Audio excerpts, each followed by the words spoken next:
The First Secession War ended not with a bang, but with a whimper.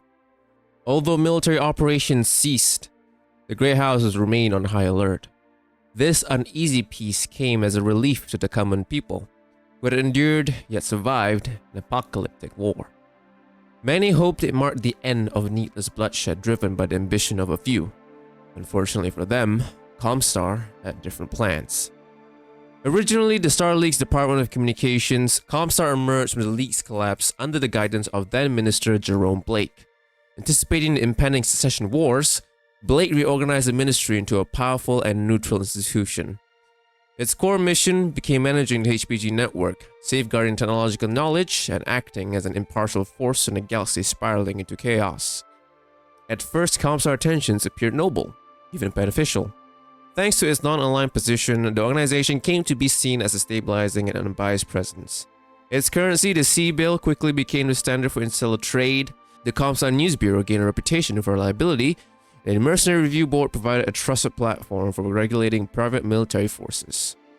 However, this veneer of neutrality eventually gave way to something far more sinister. Under the leadership of Conrad Toyama, Comstar evolved into a quasi-religious order, convinced that it alone represented humanity's future.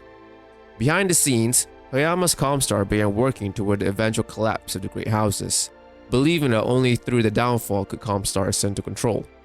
The designs were hindered by the persistence of peace following the First Secession War. Frustrated, Comstar covertly began leaking classified military intelligence between the houses, stoking suspicion and tension. The Comstar News Bureau played its part by exaggerating minor border skirmishes, particularly along the combined Commonwealth frontier, presenting them as major flashpoints.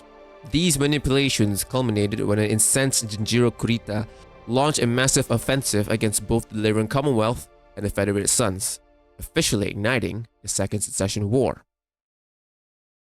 During the 9 years of uneasy peace, Ilsa dedicated herself to rebuilding the Capellan Confederation armed forces. She diverted significant resources into the research and the production of new weapons, such as the Vindicator, and personally spent extensive time training of her troops. When conflict reignited across the Innisphere, Ilsa understood that she could not afford to stand by and react passively. Caught between two larger and stronger neighbors, the Capellan Confederation needed to strike first before both the Free Worlds League and the Federated Suns could consolidate their forces. Ilsa identified the Federated Suns as a better target, reasoning that their ongoing war with the Draconis Combine would leave their border defenses weakened. Despite nearly a decade of rebuilding, the CCAF lacked the strength to both launch an offensive against the Davions and adequately garrison the border of the Free Worlds League. In what was perhaps the largest military deception operation of the era, the Maskarovka successfully misled SAFE into believing the Capellan border remained heavily fortified. Taking advantage of this, Ilsa redeployed her major units from the Marik frontier towards the upcoming invasion to the Federated Suns, leaving behind only local planetary defense forces to guard against possible incursions. With her army assembled, Ilsa launched Operation Celt, aiming to finally liberate Chesterton. Unlike many of her predecessors, Ilsa had been trained from birth as a mech warrior and personally led the assault from the front lines.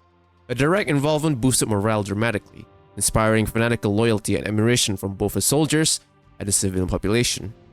In June 2828, Ilsa led her forces, including 90 Marauders and 18 Warhammers from the Red Lancers and Prefectorate Guard regiments, against Orbisania, a key staging area for the Davions' planned invasion of the Confederation. But despite her efforts, the Confederation's military rebuilding had not fully restored the tactical experience lost at Chesterton years earlier. The lighter but far more seasoned Avalon Hussars held firm, gradually pushing the Capellan forces back over the course of 3 grueling days. Forced into retreat, Ilsa made her final stand during the rearguard action, protecting her Red Lancers as they withdrew. She fell in combat, the first Chancellor to do so. Her sacrifice left a lasting legacy. In her honor, the Red Lancers renamed themselves the Red Heart Guard. Following the death of her mother, Lorelei Lau was elected Chancellor by the House of Scion at just 23 years old. She inherited a demoralized and severely weakened Capellan Confederation. Her mother had been the guiding light for the Capellan people, and her death extinguished much of their hope. Lorelei's first and only option was to consolidate her forces and prepare a defense. The Federated Suns wasted no time.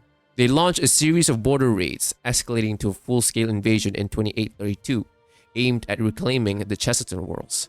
Regiments from the Deneb Light Cavalry and Avalon Hussars spearheaded the offensive, capturing several key planets. Capellan resistance was fierce. Specialized long-term artillery regiments played a vital role in holding back the Davion advance. They ultimately proved ineffective. The mobility of Davion mech regiments allowed them to easily flank artillery positions, leading to substantial losses. In response, the Capellan Confederation armed forces disbanded the standalone artillery regiments and integrated their elements into smaller, more flexible support units. Elsewhere, the 2nd Seti Hussars attempted to isolate Tikhonov, but were met by newly reconstituted reserve forces known as the Chesterton Reserves. Armed with Vindicators and captured Davion Marauders, these reserves barely repelled assault. Their success led to the permanent establishment of rapid response reserve formations across the entire Confederation.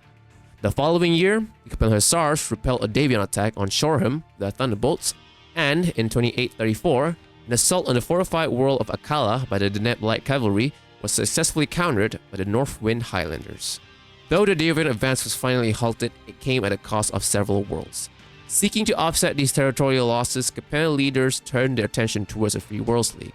At the time, the League was under a Comstock-imposed HPG interdiction for attacking a communication station on Orient. With their interstellar communications severed, League worlds were vulnerable and isolated. The Confederation swiftly seized several of these planets. However, the advantage was short-lived. In 2838, Comstar lifted interdiction, and the Free Worlds League promptly launched a counteroffensive, reclaiming much of their lost territory. The war dragged on for another 2 decades, marked by brutal, unrelenting, and often futile combat. But despite this, Lorelei Lau performed desperate yet miraculous work to keep the Capellan military-industrial complex functioning. She maintained morale among both the armed forces and the civilian population. Records from this period describe the Capellan people as fanatically loyal and fiercely defiant, with many isolated units fighting to the last man. Lorelei personally toured the Confederation to meet her people, offering encouragement and restoring hope, a presence on the front lines despite resilience. But it also led to her death, as she was killed in battle during one of these visits. Tragically, her legacy was not widely honored. The continuous stream of defeats overshadowed her relentless efforts to preserve the Confederation.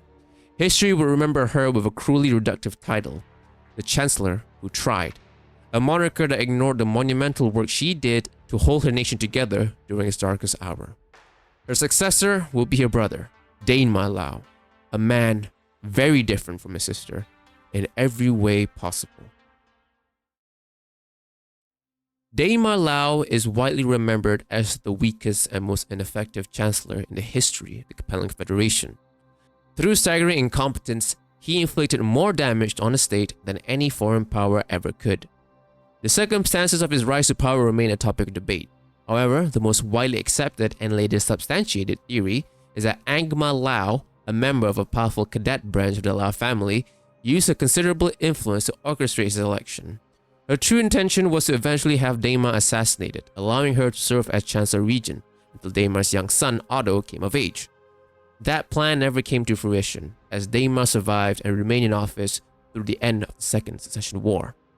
One of his most infamous examples of his cowardice occurred in 2861, when the Davion Assault Guards launched an attack on St. Ives while Daimar was visiting the planet.